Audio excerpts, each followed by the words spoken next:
हाय, मी पूजा आणि स्वागत आहे तुमचं माझ्या आजच्या नवीन एका ब्लॉगमध्ये. तर आत्ता वाजले दुपारचे 4:30. तर मला जायचं आहे थोडंसं बाहेर. आता ते कुठं मी तुमच्यासोबत पुढे शेअरच करते. तर त्याआधी ना मी चहा पिऊन घेते. मी चहा बनवला आहे मस्तपैकी. पिल्लूला मस्तपैकी दूध आणि चपाती खाऊ घातली आहे. त्याला तर मी घरीच ठेवून जाणार आहे, म्हणजे इथं जवळच जायचं असं त्यामुळं त्याला मी नाही घेऊन जाणार आहे, घरीच ठेवणार आहे. तर त्याला मस्तपैकी खाऊ पिऊ घातलं आहे. त्यानंतर ना त्याची आंघोळ झाली होती, तो झोपलेला होता ना, तर उठला. मग मी त्याला खाऊ पिऊ घातलं. त्यानंतर ना त्याला कपडे वगैरे घालून ठेवले. तर तो इथंच खेळणार आहे. त्याला खेळायला आहे तर छोटे छोटे मुलांसोबत, सो तो इथं खेळत बसतो त्यांच्यासोबत. आणि तोपर्यंत जाऊन येणार आहे. आता कुठं जाणार आहे तर हे पुढं सांगते, मी तुमच्यासोबत शेअर करते. ह्या व्हिडिओला ना मी एकदा ऑलरेडी व्हॉइस ओव्हर करून झालं होतं, पण आहे ना विषय असा झालेला त्यावेळेला आमच्याकडे खूप जास्त पाऊस येत होता आणि मला ते पुन्हा व्हॉइस ओव्हर करावं लागलं. तर इथे ना मी चहा पित होते आणि पिल्लूला मी असं म्हणत होते की इकडे ये, कारण तो रस्त्याच्या कडेलाच खेळत होता. तर माझं इकडे कॅमेरा चालू करून दिलेलं, पण सगळं लक्ष त्याच्याकडेच होतं की तो बाहेर खेळतोय, गाडी लाडू वगैरे जातो की काय, असं सगळं माझ्या डोक्यात चालू होतं. तर मस्तपैकी चहा वगैरे पिऊन घेतला. त्यानंतर ना डायरेक्टली निघालो आणि छान असं ऊन वगैरे पडलेलं होतं. तर छान वाटत होतं बाहेर आल्यानंतर. आम्हाला जायचं होतं सगळ्यात अगोदर तर फोटो काढायला. तर फोटो माझे नव्हते काढायचे, पण हिचे काढायचे होते. आणि तिथं गेल्यानंतर ना आम्ही अशी काहीशी मस्ती करत होतो, म्हणजे ते आलेले नव्हते दुकानात ते काका, सो तोपर्यंत आमची अशी मस्ती चालली होती. नंतर ना फोटो वगैरे काढून घेतले. त्यांना म्हटलं की पटपट एडिट करून द्या, व्हिडिओ दिसते तेवढं पटपट. तर झालं नव्हतं, पण त्यांनी आम्हाला खूप फास्टमध्ये ना करून दिलं सगळ्या गोष्टी, कारण तिथून पुढं आम्हाला जायचं होतं मंदिरात. तर हे आहे पार्वती माताचं मंदिर. त्याचबरोबर इथं आहे विठ्ठल रुक्मिणीचं मंदिर.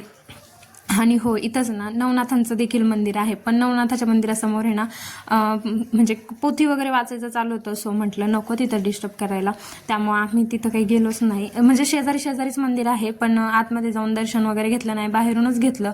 त्यानंतर ना इथंच आहे हे महादेवाचं छान असं मंदिर. आणि आतमध्ये ना खूप भारी महादेवाची पिंड आहे.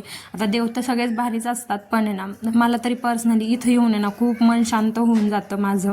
आणि खूप भारी पण वाटतं इथं आल्यानंतर ना. वातावरण तुम्ही बघू शकता, इतकं छान होतं. बाहेर पण आहे ना भजन वगैरे चालू होतं बायकांचं म्हणायचं, तर इथं इतकं छान वाटत होतं. घरूनच मी इकडं बेलाची पाने वगैरे फुलं वगैरे घेऊन आले होते घरून येताना. म्हणजे मी ठरवूनच आलेले की बाबा आज आपल्याला मंदिरात पण जायचंच, का म्हणजे काही झालं तरी जायचंच. कारण मी त्या दिवशी सोमवारी जायचं होतं मला मंदिरामध्ये, पण मी गेलेच नव्हते. सो म्हटलं नाही, आज काही करून आपल्याला जायचं. सो मी तिथं गेले, दर्शन वगैरे घेतलं आणि छान असं सगळ्यांना बाहेर जाऊ दिलं. तिथं जे काही होते पूजेसाठी आलेल्या बायकांना जाऊन दिल्याच्या नंतर ना मी इकडे दर्शन वगैरे घेतलं. मस्त असं दर्शन झालं आणि मन अगदी प्रसन्न होऊन गेलो होतं शिवशंभूंना बघून. तर मला तर खूप फ्रेश फील होत होतं इथं. आणि हो, हे जे येल्लो कलरचे फ्लावर आहेत ना, तर ते मला खूप जास्त आवडतात बरं का. ते जास्त तर गावाकडे बघायला मिळतात, इकडे जास्त भेटत नाही. पण हो, आज होते ते आणि मी एक तिथून फुल पण घेतलं होतं.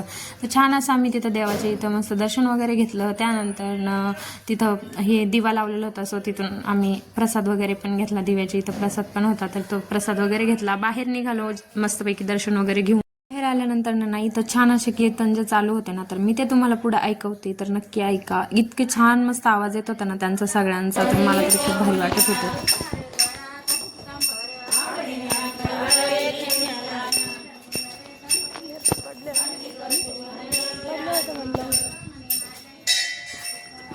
आपल्या चपला कुठे तिकडं. आणि इथं अशा प्रकारे ना छान असं कीर्तन वगैरे चालू होतं, तर ते छान एन्जॉय केलं, म्हणजे त्यानंतर ना आम्ही तिथून निघालो मंदिरातून. आणि मला पुढे घ्यायचे होते डुप्लिकेटवाले नेल्स, तर तेच घेण्यासाठी आम्ही इथं गेलो होतो ह्या शॉपमध्ये. पण इथं ते नाही भेटले आम्हाला, नव्हते तिथं. सो तिथून घरी डायरेक्टली निघालो की बाबा जाऊ द्या, आता आपल्याला काय भेटतच नाही, मग चला आपलं घरी, म्हणून आम्ही इथून निघालो. तर तसं तर घर खूप जवळ राहिलं होतं, त्यामुळं मग डायरेक्टली घरीच आलो. घरी आल्यानंतर नाही ना मला तरी ना आज वातावरण खूप जास्त आवडलेलं होतं, माझा मूड पण फ्रेश होता. तर म्हटलं चला आपण आहे ना आज पिल्लूला घेऊनच बाहेर जाऊया. नंतर नाही ना मी इकडं पिल्लूला घेऊन गेले होते. इकडं एक आहे ना असं पार्क झालंय छोट्या मुलांचं, सो तिथं मी त्याला नेलेलं होतं. आणि इथं झोके वगैरे अजून लावलेलं नाही, झोक्याची जागा तशीच आहे, पण इकडे ना हे घसरगुंडी वगैरे आहे लावलेलं. आणि पिल्लू नाही जास्त एन्जॉय करत होतं. सुरुवातीला मीही घाबरलेले, तोही घाबरलेला, मला वाटलेलं आता तो पडतो की काय, पण नाही, तो त्याने ना खूप छान असा रिस्पॉन्स दिला आणि त्याने खूप जास्त एन्जॉय केला. इथून खूप जास्त घसरत होतं, म्हणून त्या बाजूला एक घसरगुंडी होती, तर मी ना त्याची काळजी घेऊन त्याला तिकडून पण खेळवलं.